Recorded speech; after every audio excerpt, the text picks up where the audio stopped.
दोस्तों नमस्कार, स्वागत है आप सभी का एजुकेशन मंत्रा में। दोस्तों कुछ इंपॉर्टेंट इन्फॉर्मेशन को इस वीडियो में डिस्कस किया जाएगा। जैसे कि लेखपाल भर्ती का जो परीक्षा परिणाम है वो लटक चुका है। 4 साल बाद नई भर्ती का विज्ञापन जारी हुआ है। चयन बोर्ड के सामने प्रदर्शन हुआ है। यूपी SSSC ने परिणाम जारी किया है। सीटेट 2022 का एडमिट कार्ड कब तक आएगा, इन सारी सूचनाओं को एक साथ हम डिस्कस करने वाले हैं। वीडियो को लाइक एंड शेयर करें और चैनल पर पहली बार आए हैं तो सब्सक्राइब अवश्य करें। दोस्तों देखा जाए तो PCS जे के 303 पदों पर भर्ती के लिए आवेदन आज से शुरू हो गया है।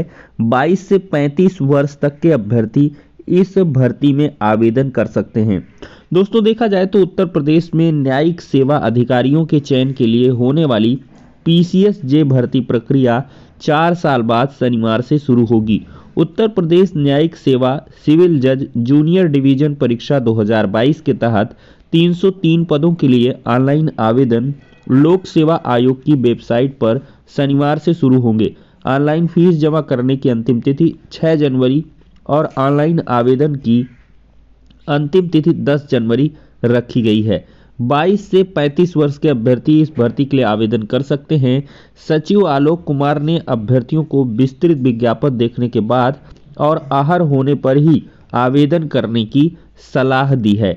दोस्तों देखा जाए तो यहाँ पर आयोग ने इससे पहले 2018 में 610 पदों के लिए भर्ती प्रक्रिया शुरू की थी, जो 20 जुलाई 2019 को पूरी हुई थी। उसके बाद से अभ्यर्थी इस भर्ती का इंतजार कर रहे थे। इसी साल अप्रैल में कैबिनेट बैठक में उत्तर प्रदेश न्यायिक सेवा चतुर्थ संशोधन नियमावली 2022 को मंजूरी दी गई थी। नए नियमों के अनुसार अब अंग्रेजी भाषा के 200 अंकों के प्रश्न पत्र की बजाय अंग्रेजी और हिंदी भाषाओं के 100 अंकों के प्रश्न पत्र होंगे। न्यायिक अधिकारियों की भर्ती में दिव्यांगों के लिए 4% आरक्षण का भी प्रावधान किया गया है। दोस्तों यहाँ पर देखा जाए तो ये अशोक अग्रवाल जी हैं और ये यूपी SSSC में सदस्य हैं और यहाँ पर इनसे अक्सर फेसबुक पटल पर अभ्यर्थी प्रश्न पूछते रहते हैं। तो इनसे एक प्रश्न किया गया कि यूपी SSSC द्वारा आयोजित लेखपाल भर्ती परीक्षा 2022 31 जुलाई 2022 को संपन्न हुई और 4 महीने बीत चुके हैं, लेकिन इसका परिणाम अभी तक जारी नहीं हुआ। श्रीमान जी, आपसे निवेदन है कि लेखपाल भर्ती 2022 के डॉक्यूमेंट वेरिफिकेशन का परिणाम कब तक जारी होगा और इस संबंध में यदि कोई सूचना हो तो अवश्य अवगत कराएं। तो यहाँ पर अशोक अग्रवाल जी ने जवाब दिया है कि यादव संजीत, पुलिस की जांच चल रही है, इस कारण 2-3 महीने का समय और लग सकता है। साफ तौर पर यहाँ पर कहा गया है कि 2-3 महीने का समय और लगेगा। तो यहाँ पर लेखपाल भर्ती का परीक्षा परिणाम पूरी तरीके से फंस चुका था और जो उम्मीद थी कह लें कि दिसंबर में परिणाम जारी होगा, अब वो दिसंबर में ना जारी होके दोस्तों ये फरवरी मार्च तक लटक जाएगा। ये बहुत बुरी खबर है लेखपाल भर्ती के अभ्यर्थियों के लिए।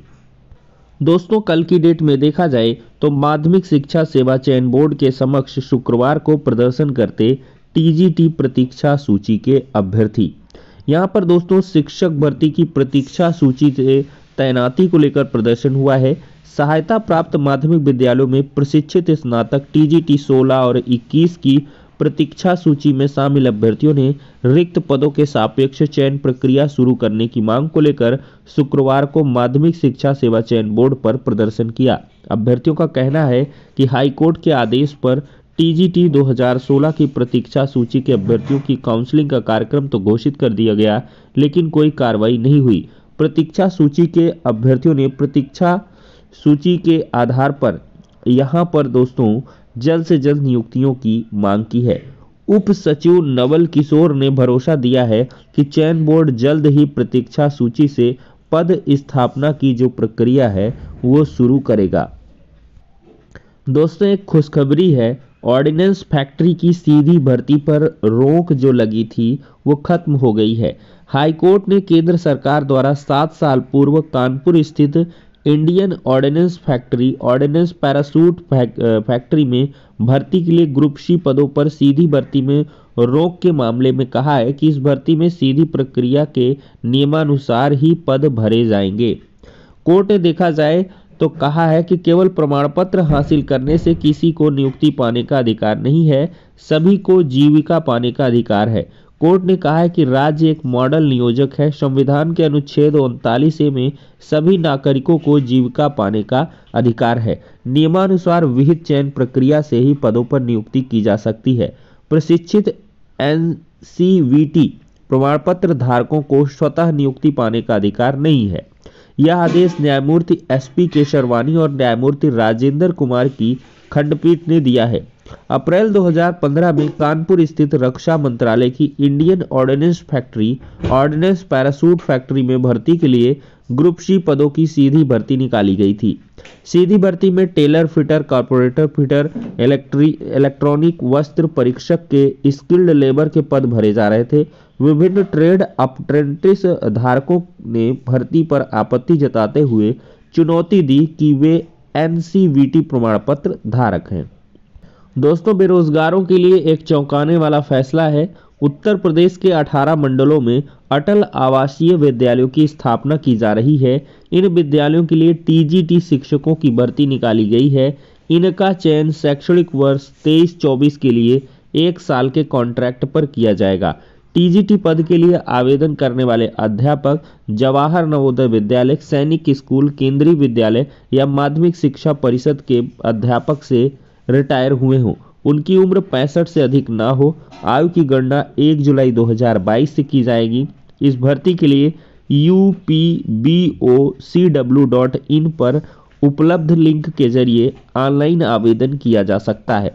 तो दोस्तों, यहाँ पर TGT भर्तियाँ भी कॉन्ट्रैक्ट बेस पर की जा रही हैं और यहाँ पर रिटायर्ड टीचर को रखा जा रहा है, जबकि योग्य अभ्यर्थी दर दर भटक रहे हैं। दोस्तों, देखा जाए तो 4 वर्षीय स्नातक के लिए तैयारी पूरी हो चुकी है। UGC सोमवार को 4 वर्षीय स्नातक पाठ्यक्रम की घोषणा करेगा और इसके तहत हर वर्ष के लिए संशोधित क्रेडिट सिस्टम लागू होगा। छात्रों को 4 वर्ष में न्यूनतम 160 क्रेडिट हासिल करने पर ग्रेजुएशन ऑनर्स की डिग्री दी जाएगी।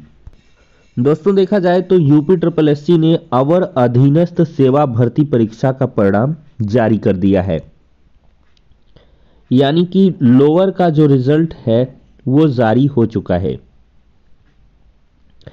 चकबंदी आयुक्त अनारक्षित के 312,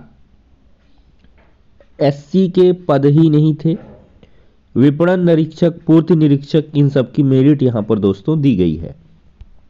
आप लोग ऑफिशियल वेबसाइट पर जाकर विजिट करें upSSC.gov.in, वहां पर आपको रिजल्ट दिख जाएगा।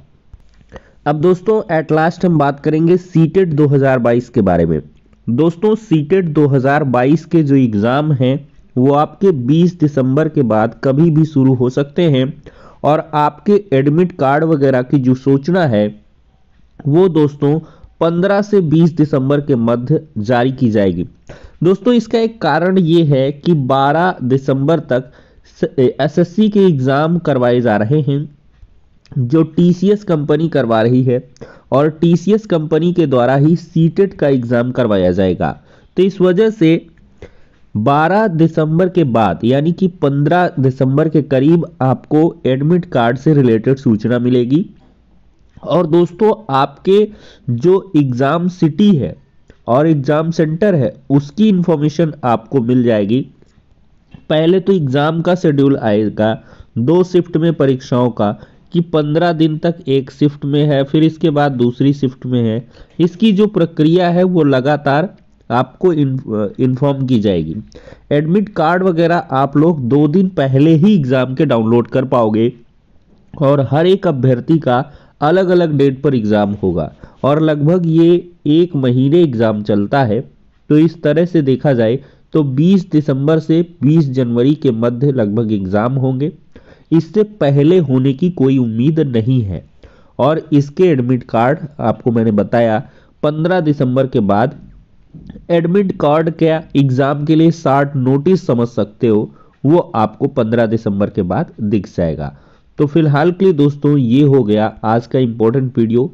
पसंद आया हो तो लाइक एंड शेयर अवश्य करेंगे और दोस्तों चैनल को सब्सक्राइब कर लें, क्योंकि लगातार आपको जो इन्फॉर्मेशन है वो यहाँ पर दी जाती है। तो ठीक है दोस्तों, नेक्स्ट वीडियो में मिलते हैं।